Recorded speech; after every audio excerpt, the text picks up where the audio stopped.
Day 9 of the 100 Days of Practice Challenge. Hopefully y'all are out there doing your thing, getting some time on your instrument or whatever practice you are trying to work on as we are starting into the new year. We are a week in, full week and a day, and so keep up the work. Keep it up. It gets challenging at times, but if you aren't able to do the thing, shrink what it is that you need to do. You know, if you're choosing to be, I'm going to do an hour. Well, if you can't do an hour, do 30 minutes. If you can't do 30 minutes, do 15 minutes. If you can't do 15, do 5.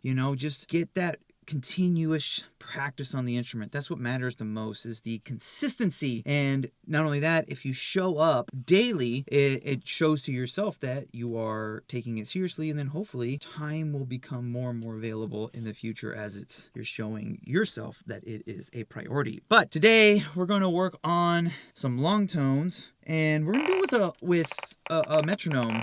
The last few days I haven't been doing it with a metronome, and so I've just been free feeling how long I want to hold each note. And I want to do it with a metronome today because I want to essentially get to the note as quickly, or not into the note, but in tune as quickly as possible. So, because sometimes you don't always have, I know I probably should be looking at the camera while I'm talking to you, but I'm trying to get my phone set up here so that I can play my drones. The thing is, if you're playing in a group, there's a difference between doing the long tones and you're trying to get it in tune and you're just trying to feel how it feels like to be sharp, how it feels like to be flat. But when you're playing in a group, you got to be able to get in tune like as quickly as possible, because trumpet player might be sharp, you might be flat, and then you got to find each other in the middle. But also, who knows, trumpet player might be sharp and they just stay sharp, and you got to match that trumpet player because they're the lead. So that's how it goes in the real world. I'll tell you what, that happens. So